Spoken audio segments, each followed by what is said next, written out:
अशोक जी, सबसे पहले मैं आपसे ही शुरुआत करना चाहूंगी।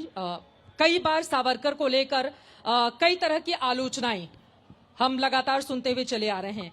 गांधी, नेहरू, सावरकर ये एक दूसरे के पूरक हैं या एक दूसरे के धुर विरोधी, जैसा कि एक माहौल वर्तमान में क्रिएट किया जा रहा है? आप अपने विचार किस तरह से इन तीनों के बारे में रखेंगे? भारत की जो पूरी आजादी चल रही थी, आजादी की लड़ाई चल रही थी, उसकी दो धाराएं थी। एक धारा थी जिसका प्रतिनिधित्व गांधी और नेहरू करते हैं, और वो धारा जो थी वो सबको साथ लेकर चलने वाली धारा थी, सर्वधर्म समभाव की धारा थी, अहिंसा की धारा थी, ये सारा कुछ।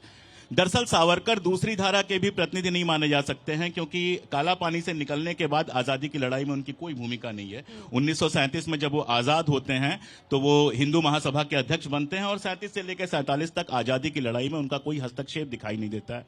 लेकिन उसी समय एक दूसरा आइडिया ऑफ इंडिया वो डेवलप कर रहे थे, जो हिंदुत्व के माध्यम से हमारे सामने आता है, और वो जो हिंदुत्व का पूरा कंसेप्ट था वो नस्ली राष्ट्रवाद का था। नस्ल पे आधारित जो राष्ट्रवाद होता है उस नस्ली राष्ट्रवाद का था। और ये आप कहीं ना कहीं कह सकती हैं कि जर्मनी में जिस तरह का राष्ट्रवाद था या इजराइल में जिस तरह का राष्ट्रवाद है, एक नस्ल एक राष्ट्र का मामला वहां से निकलता था। तो इनको साफ तो हम कहीं से नहीं कह सकते हैं, धुर विरोधी जरूर कह सकते हैं। मतलब सावरकर की कोई भूमिका देश की आजादी में आप नहीं मानते हैं?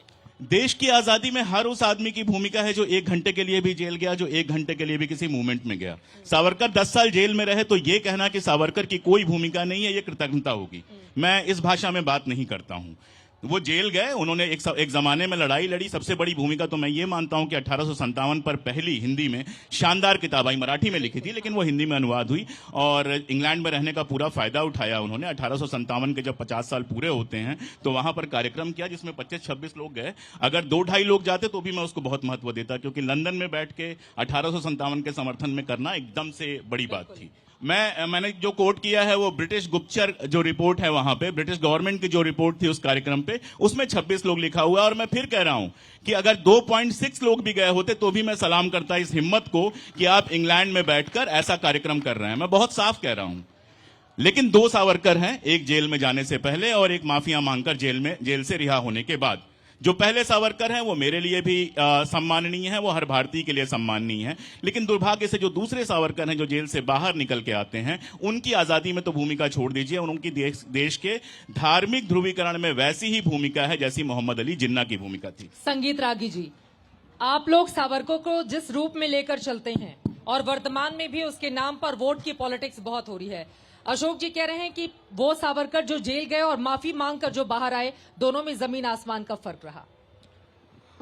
देखिए, गांधी का और नेहरू का विश्लेषण जो है इस देश में अतिरंजना का शिकार है, और सावरकर का विश्लेषण जो है वो घृणा और हिंसा का शिकार हुआ है, जिसे हम कह सकते हैं वैचारिक हिंसा, जिसमें वैचारिक दरिद्रता भी दिखती है।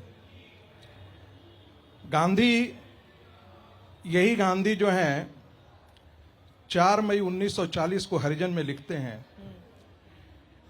कि ये Muslim rule over India is always will any time preferable to me than the British rule. यही गांधी जब डोमिनियन की बात करते हैं, क्विट इंडिया मूवमेंट से पहले, मुझे नहीं पता है कि गांधी ने कभी भी पूर्ण स्वराज की बात की हो।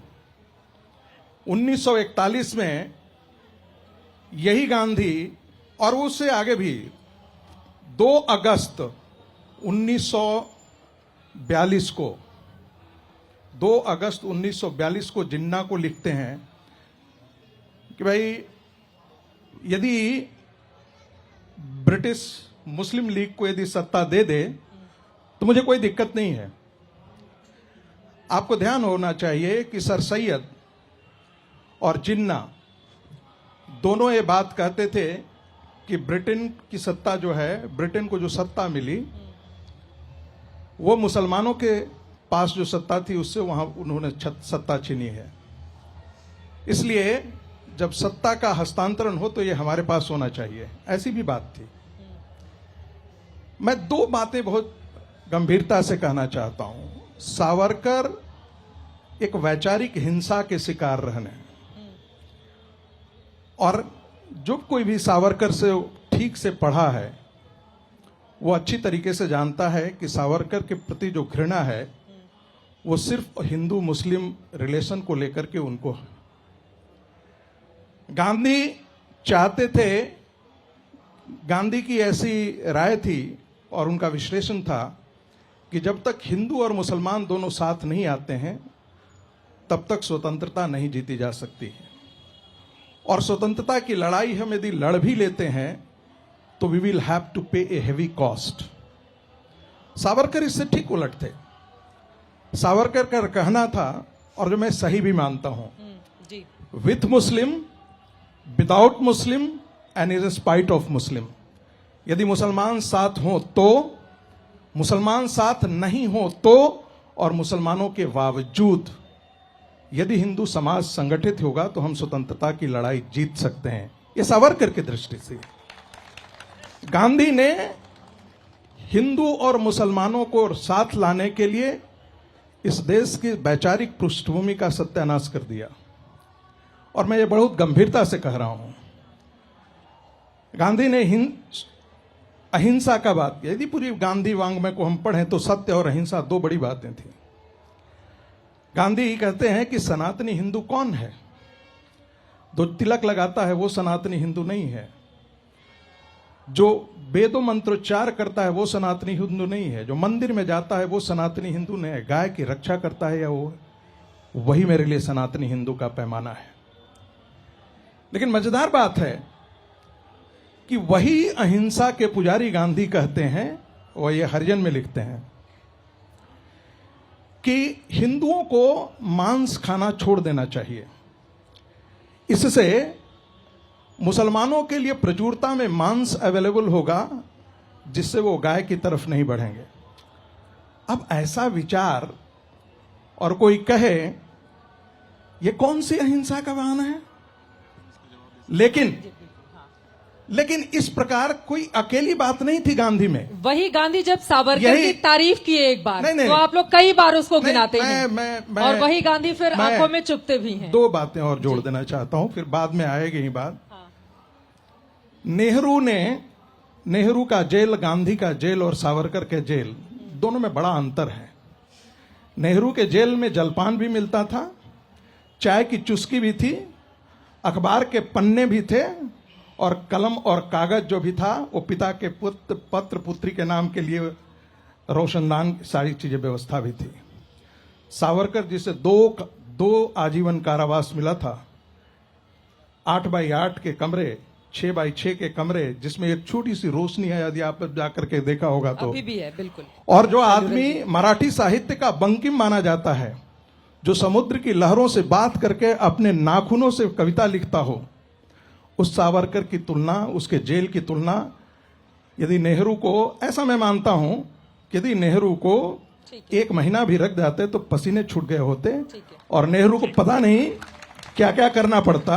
ये और बात है। ठीक है अशोक जी, आप उनकी बातों पर टिप्पणी, फिर अरविंद जी आ रही है। हालांकि सवाल सावरकर पे था, गांधी नेहरू पे बात हुई और कहा गया कि सावरकर की जेल में और नेहरू की जेल में फर्क था। सावरकर के चुनाव में और नेहरू के चुनाव में भी फर्क था। सावरकर ने हिंसा चुनी थी, नेहरू ने अहिंसा चुनी थी। दूसरी बात, सावरकर अकेले उस जेल में नहीं थे। जिस समय सावरकर उस जेल में थे, सैकड़ों और लोग उस जेल में थे। जिस समय सावरकर उस जेल में थे, बहुत सारे लोग उस जेल में लड़ते हुए शहीद हो चुके थे। इस देश में क्रांतिकारियों ने जब चुना हिंसा का रास्ता, तो फांसी का फंदा हंसते हंसते चुना। तुलना करने के लिए वो नहीं बैठे थे कि उनको कैसी जेल हुई और मुझे कैसी जेल हुई। माफी किसी ने 6 बार नहीं मांगी। रहा सवाल आजादी का कि विद मुस्लिम, विदाउट मुस्लिम, अरे भाई नो आजादी। 1941 की बात हो गई, 40 की बात हो गई, 42 की बात गोल कर दी गई। 42 में जब पूरा देश आजादी की लड़ाई लड़ रहा था, क्विट इंडिया मूवमेंट चल रहा था, तो सावरकर जी अंग्रेजों की सेना में भर्ती करवा रहे थे। उस समय सावरकर जी जो है 2 डोमिनियन स्टेट पे राजी हो गए थे। एक डोमिनियन स्टेट मुस्लिम लीग के साथ था, और एक मुस्लिम लीग के पास चला जाए, और एक डोमिनियन स्टेट हमारे पास चला जाए। सरकार सिंध में और बंगाल में मुस्लिम लीग के साथ सरकार चला रहे थे। 1942 से लेकर 1946 तक अंग्रेजों के बाएं दाएं हाथ कौन थे? बाएं हाथ थे जिन्ना और दाएं हाथ थे सावरकर। तो यहां अंग्रेजों की लड़ाई नहीं चित्रा आराम जी से, आराम से। देखिए, वो आपकी अगर किताब अगर का आप नाम। अगर आप चित्रा जी, बीच आराम से, में please। अगर आप बीच ऐसे में होती डिस्टर्ब नहीं, करेंगे ऐसे नहीं। तो फिर मैं लगातार बीच में डिस्टर्ब करना शुरू नहीं, करूंगा और नहीं, आपको बिल्कुल समझ में आ गया होगा अभी आवाज दो मेरी भी और बहुत लोग हैं। ऊंची है। आराम से, चित्रा जी, ठीक है, चित्रा जी, मैं please, जरा आराम से। चित्रा जी, मैं इसका उत्तर जरूर नहीं, देना मैंने अभी चाहूंगा। बात पूरी नहीं की है, मैंने शांति से आपको सुना है, सुनिए आप। मैंने आपसे नहीं बोला है, मैं इनसे बोल रहा हाँ हूँ। ठीक है, मैं भी उन्हीं से बोल आप रहा हूँ, अपना यही मान धैर्य लीजिए। रखिए और अपना आराम तेवर से कम हम- कीजिए। अब हम तेवर तो यही रहेगा। स्टूडियो वाला तेवर दंगल तेवर तो यहाँ कम पे नहीं करेंगे। होगा। पता है, तेवर ले आइए का सर, क्या कोई मंच दिक्कत है? नहीं है, तेवर तो यही ये रहेगा। साहित्य का मंच मुझे है, तेवर- ये साहित्य का तेवर मंच मुझे- है। स्टूडियो का दंगल यहाँ पर नहीं करेंगे, ये साहित्य का मंच है। हाँ, एक इनको- एक करके इनको अपनी बात समझा रखेंगे, दीजिए कि एक अपना एक तेवर करके। थोड़ा ढीला रखें। ठीक है, आराम से, आराम से, आराम से, ठीक है, आराम से, प्लीज। ठीक है, अपनी जब मैं अभिव्यक्ति बोल की रहा हूँ, आजादी इसी एक साहब देश वहां के से लिए डिस्टर्ब कर रहे हैं, एक साहब यहाँ से डिस्टर्ब, फिर कहा जा रहा है तेवर नीचे। मैं तो सामने देख के बोल रहा हूँ। ये गलत बात मत तरीका ठीक बोलिए। नहीं है। ये प्लीज बिल्कुल संगीत गलत ला बात कीजिए। मत बोलिए। ठीक है, कोई नहीं बोलेगा, ओके। उनकी बात पूरी हो जाए, अरविंद जी को भी बोलने दीजिए सब, प्लीज। ये कोई तरीका नहीं होता है, आप लोग दर्शक हैं, मंच पर मेहमान हैं, प्लीज सर आराम से। आप लोगों को इतना धैर्य दिखाना होगा कि अगर कोई विरोधी बातें भी कर रहा है तो आप उसको उसी तरह से ग्रहण करें जितना अपनी तारीफों को। इसी वजह से इस मंच को सजाया गया है, प्लीज। शुक्रिया, शुक्रिया। अशोक जी, और हिंदू मुस्लिम एकता को लेकर गांधी हमेशा थे, और गांधी ही नहीं, 1916 में जब कांग्रेस और मुस्लिम लीग का समझौता लखनऊ में होता है, लखनऊ पैक्ट होता है, तो वो किसने किया था? तिलक ने किया था। तिलक का बयान उस समय पढ़िए क्या है। तिलक बहुत स्पष्ट रूप से कहते हैं कि अभी तक लड़ाई तिकोनी है, एक कोने में मुसलमान है, एक कोने में हिंदू है और एक कोने में अंग्रेज है। अगर हिंदू और मुस्लिम एक हो जाएंगे तो यह सीधी लड़ाई हो जाएगी और हम जीत सकते हैं। और वो भी छोड़ दीजिए, 1857 पर जब आदरणीय विनायक दामोदर सावरकर जी किताब लिख रहे थे, तो किताब की जो अंतिम में जब जाते हैं, वो कंक्लूड करते हैं, तो क्या लिखते हैं? वो लिखते हैं कि शिवाजी महाराज के समय इस तरह की नफरत ठीक थी, लेकिन आज अगर अंग्रेजों से लड़ाई लड़ना है तो हिंदू और मुसलमान को एक होना पड़ेगा। और वो उन सारे मुस्लिम लीडर्स की तारीफ करते हैं जिन्होंने अंग्रेजों के खिलाफ लड़ाई लड़ी, लेकिन शिवाजी के उन वंशजों का मजाक उड़ाते हैं जिन्होंने अंग्रेजों का साथ दिया। तो बहुत क्लियर उनका था उस जमाने में। अब जेल के अंदर क्या हुआ, जेल से बाहर निकलने के बाद उनका कैसे बदल गया, ये सोचने वाली बात है। और उसके बीच में वो 6 माफीनामे हमेशा रहेंगे। माफीनामे तो नेहरू के भी थे, उसका जिक्र क्यों नहीं होता है? नेहरू अशोक का जी? एक माफीनामा नहीं था। कोई मुझे यहाँ मेरे जितने पास, लोग, मैं देखिए, बता मैं दीजिए। पढ़ के सुना देती बता हूँ। दीजिए। मैं जब रिसर्च निकाल हाँ, रही थी हाँ। उस समय मेरे सामने है साल 1923 में नाभा रियासत नाभा में एक सेकंड रुक जाऊं। बस अब पढ़ तो लेने दीजिए पहले पढ़ लेने दीजिए। नाभा रियासत में गैर कानूनी ढंग से प्रवेश करने के लिए औपनिवेशिक शासन ने जवाहरलाल नेहरू को 2 साल की सजा सुनाई थी। तब नेहरू ने भी कभी भी नाभा रियासत में वो प्रवेश नहीं करेंगे, उन्होंने माफीनामा लिखा और फिर अपनी सजा 2 हफ्ते के भीतर मजेदार बात यह है, और रिहा भी हो गए। 30 सेकंड मुझे आप जी, देंगे, जी, आप ही की बिल्कुल, भाषा में बोल बिल्कुल, रहा हूँ। बिल्कुल। नाभा घटना का जिक्र और कहीं नहीं मिलता है, सिर्फ नेहरू ने अपनी आत्मकथा में लिखा है, नंबर 1। दूसरा, नाभा में यह पहला ही तथ्य गलत था, कोई औपनिवेशिक शासक नहीं था, रियासती शासक था। तीसरी बात, नाभा में माफी मांगने की बात नेहरू ने खुद लिखा है कि मोतीलाल नेहरू ने कहा कि एक माफीनामा लिख देते हैं। नेहरू इतना नाराज हुए कि उन्होंने बाकायदा पत्र लिखा कि इस तरह के किसी माफीनामे की जरूरत नहीं है। उधर वाले एक सहमत नहीं होते ना सर आपकी बात से। तो मुझे वो माफीनामा दिखा दीजिए।